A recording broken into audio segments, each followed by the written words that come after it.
በአዲስ አበባ ከተማ በዚህ ዓመት የሚጀመር አዲስ የኮሪደር ልማት እንደማይኖር ቢገለጽም አዲስ የኮሪደር ልማት እንደሚጀመርና በእነዚህ አካባቢዎችም የሚኖሩ ቤቶች የመፍረስ ዕድል እንዳላቸው አውቀናል። የኮሪደር ልማት በዚህ ዓመት አይጀመርም ያሉት የአዲስ አበባ ከተማ ከንቲባ አዳነች አቤቤ ከጎሮ መታጠፊያ እስከ ኮዬ ፈጬ አደባባይ ድረስ ያለውን አዲስ የኮሪደር ልማት ስራ አስጀምረዋል። አዲሱ የኮሪደር ልማት ቀደም ሲል የለሙ የመሰረተ ልማቶችን በከፍተኛ ሁኔታ የሚያስተሳስርና የኢኮኖሚ እንቅስቃሴውን የሚያነቃቃ ነው ብለዋል። ከዚህ ባለፈም በመንገድ ላይ ያለውን የትራፊክ መጨናነቅ የሚፈታ መሆኑን ያስገነዘቡት ከቦሌ ዓለም አቀፍ አውሮፕላን ማረፊያ ጋር የተገናኘ በመሆኑም ሀገራዊ ሁነቶችን ለማስተናገድ አመቺ ሁኔታን የሚፈጥርና የአካባቢውን ስታንዳርድም በእጅጉ በሚያሳድግ ሁኔታ እንደሚሰራ አስረድተዋል።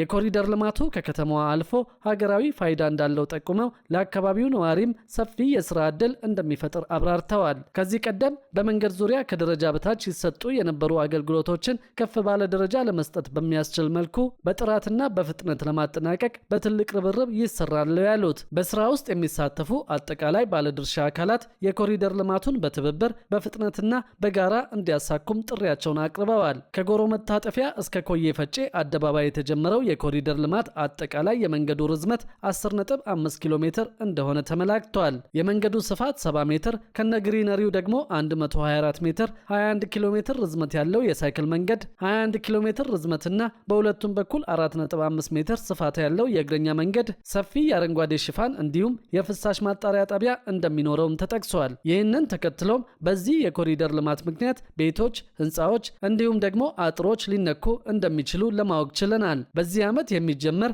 አዲስ የኮሪደር ልማት አይኖርም ቢባልም ይህ የቤቶች ፈረሳ መረጃ መውጣቱ ብዙዎችን ማስደንገጡን አውቀናል። የከተማው አስተዳደር አካባቢዎቹ በኮሪደር ልማት አካባቢዎች ያሉና በአንዳንድ የፕላን ለውጥ ምክንያት ሊነኩ የሚችሉ ግንባታዎች እንደሚኖሩም ተገልጿል። በተመሳሳይ ጊዜ በ2018 የመንግስት ዋና ትኩረት የኮሪደር ልማት መስፋፋት እንዳልሆነ የከተማ አስተዳደሩ አጽንኦት ሰጥቶ እንደነበር ይታወሳል። ከንቲባ አዳነች አቤቤ የዓመቱ ቅድሚያ የሚሰጠው የቤት ግንባታና የውሃ አቅርቦትን ማሻሻል ነው ሲሉ በወቅቱ መናገራቸው የሚታወቅ ነው። እንደ ከንቲባዋ ገለጻ ከሆነ በዚህ ዓመት ምንም አዲስ የኮሪደር ልማት ስራ አይኖርም ብለው ነበር። የአዲስ አበባ ከተማን የማደስ የማዘመን፣ የማጽዳት እንዲሁም መሰረተ ልማቶችን ለህዝብ ተደራሽ የማድረግ ስራ ለሁሉም አካባቢዎችም እንደሚያስፈልግ አስገንዝበዋል። የተጀመሩ ስራዎችና የተገኙ ውጤቶች ከከተማችን ስፋት አንጻር ገና ነው፣ ገና ከዚህ በላይ መስራት ይገባናል ያሉት ከንቲባዋ ነገር ግን ተመሳሳይ ስራዎች ሲሰሩ እቅድና ዝግጅት እንደሚያስፈልግ ተናግረዋል። ይህንን በተናገሩ በወራት ጊዜ ውስጥም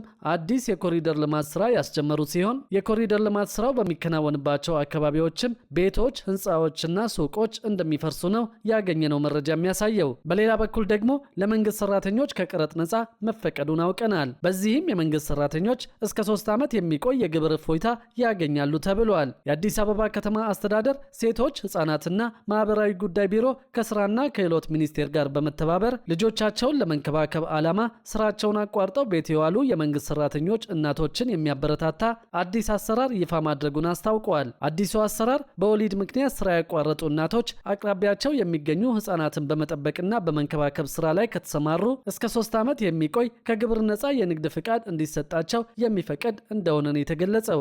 ዓላማውም የተሻለ የህፃናት ማቆያ መፍጠርና የከተማዋ ነዋሪዎችም በተመጣጣኝ ዋጋ ጥራት ያለው አገልግሎት እንዲያገኙ ማስቻል እንደሆነ ተነግረዋል። የአዲስ አበባ ሴቶችና ህፃናት ማህበራዊ ጉዳይ ዳይሬክተር ወይዘሮ ህይወት ደረሰ የዚህ አሰራር ዋነኛው ዓላማው የሴቶችን የኢኮኖሚ ተጠቃሚነት ማረጋገጥና የተሻለ የህፃናት ማቆያ ማዕከላትን መፍጠር እንደሆነ ተናግረዋል። ዳይሬክተሯ በተጨማሪም ቢሮ መስፈርቶችን ያሟሉ እናቶችን ስልጠና ሰጥቶ ጥራቱን የጠበቀ የህፃናት ማቆያ ማዕከል መመስረት የሚችሉበትን እድል ያመቻቻል። በተለይም መካከለኛ ገቢ ያላቸው ነዋሪዎች በተመጣጣኝ ዋጋ ጥሩ አገልግሎት እንዲያገኙ ያደርጋል ሲሉ ገልጸዋል። በጋራ መኖሪያ ቤቶችና በመንግስት ህንፃዎች ላይ ተግባራዊ ይደረጋል የተባለው ይህ አሰራር የልጆችን ደህንነት የሚያረጋግጥና ህፃናቱ ከአካባቢያቸው ሳይርቁ እንክብካቤ እንዲያገኙ እንደሚያደርግ ዳይሬክተሯ የአዲሱን አሰራር ጠቀሜታ ባብራሩበት ንግግራቸው ጠቅሰዋል። በአሁኑ ወቅት በአዲስ አበባ ከተማ አስተዳደር ሴቶችና ህፃናት ቢሮ ቁጥጥር የሚደረግባቸው ከ872 በላይ የህፃናት ማቆያ ማዕከላት ሲኖሩ